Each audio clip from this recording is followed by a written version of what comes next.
Question numéro 1. La vitesse est limitée à partir du panneau. Réponse A. 150 mètres après le panneau. Réponse B.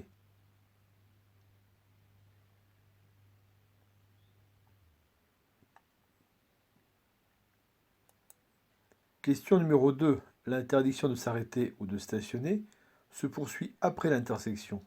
Oui, réponse A. Non, réponse B.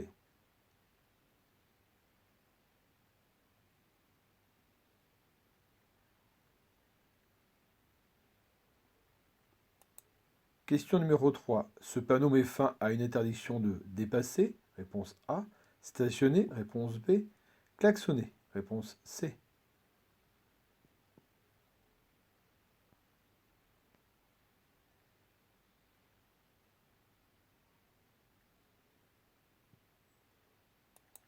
Question 4. La limitation de vitesse se poursuit après l'intersection. Oui, réponse A.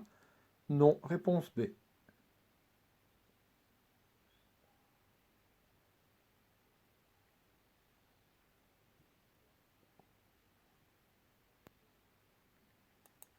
Question 5. La limitation de vitesse concerne toute l'agglomération.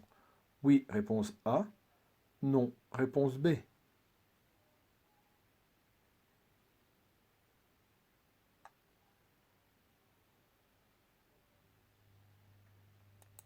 Question 6. Je suis en infraction si je circule à 129 km/h, réponse A. 130 km/h, réponse B. 131 km/h, réponse C.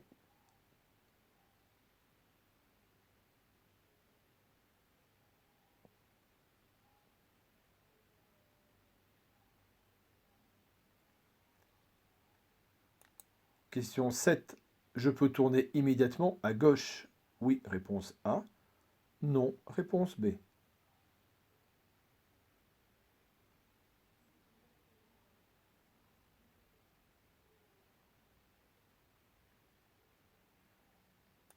Question 8. Je peux tourner à gauche après le véhicule venant en sens inverse.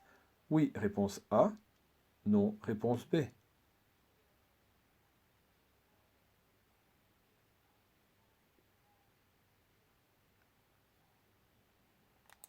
Question 9. Je peux dépasser un cycliste. Réponse A. Une motocyclette sans sidecar. Réponse B. Un tracteur agricole. Réponse C.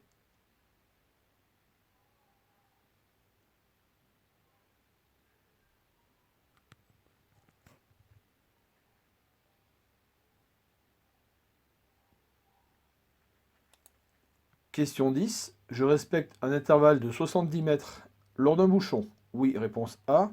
Non, réponse B. Si je circule à 90 km/h. Oui, réponse C. Non, réponse D.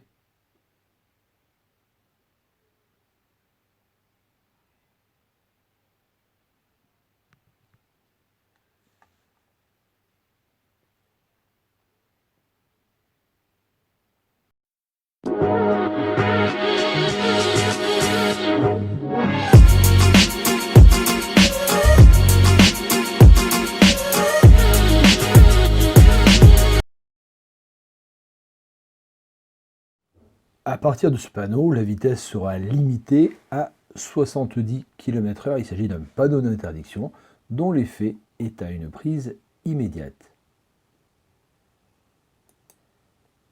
Réponse A pour la question 1. Question 2. L'interdiction de s'arrêter ou de stationner va s'interrompre à l'intersection. C'est la particularité de tous les panneaux en lien avec l'arrêt et le stationnement. Prise d'effet à partir du panneau, fin de l'effet à partir d'une intersection. La bonne réponse est la réponse B pour la question 2. Question numéro 3. Ce panneau va mettre fin à tout ce qui était précédemment interdit et imposé aux véhicules en mouvement, à savoir le dépassement et éventuellement la possibilité de klaxonner. Réponse A et C pour la question 3. Question numéro 4. La limitation de vitesse va se poursuivre après l'intersection. Il s'agit d'une zone à ce niveau-là, donc l'intersection ne met pas fin à l'interdiction. Et pour le coup, vous serez aussi limité à 30 km/h au-delà de l'intersection. Réponse A pour la 4. Pour la 5, La limitation de vitesse est sur le même support que l'entrée d'agglomération, elle est inférieure à 50 km/h, en l'occurrence ici 30, eh bien, la limitation de vitesse va concerner toute l'agglomération. Réponse A pour la question 5. Question numéro 6. Vous êtes en infraction si nous circulons à une vitesse qui sera strictement supérieure à la mention indiquée, à savoir 130. Donc l'infraction débutera à 131 km/h. Réponse C pour la question 6. Question numéro 7. Je peux tourner immédiatement à gauche. Alors ici, on a deux éléments qui nous interdisent de le faire. Donc bien sûr, la signalisation, vous l'aurez repérée sous le feu. Et bien sûr, la présence du véhicule qui vient en sens inverse. La bonne réponse, c'est la réponse B pour la 7. Pour la 8, je peux tourner à gauche après le véhicule venant en sens inverse. Si on regarde la signalisation, le marquage au sol permet de franchir et le panneau n'interdit que de faire l'opération de demi-tour, mais pas de tourner à gauche. Donc, je peux tourner à gauche après ce véhicule. Réponse A. Question numéro 9. Je peux dépasser un cycliste, une motocyclette sans sidecar ou un tracteur agricole. Eh bien, on peut dépasser tous les véhicules qui n'ont que deux roues ou qui n'auraient pas de moteur, en l'occurrence ici, le cycliste et la moto donc, qui serait donc sans sidecar, donc une moto avec deux roues. Question numéro 10. Je respecterai un intervalle de 70 mètres. Eh bien, dans tous les cas de figure, à la fois lors d'un bouchon, puisque c'est pour éviter éventuellement une propagation d'un incendie sur le tunnel, donc la réponse ce sera A, et bien évidemment, si vous êtes en mouvement, donc la réponse sera également la réponse C. Bonne réponse A et C. Merci de votre attention et à très bientôt pour une nouvelle série.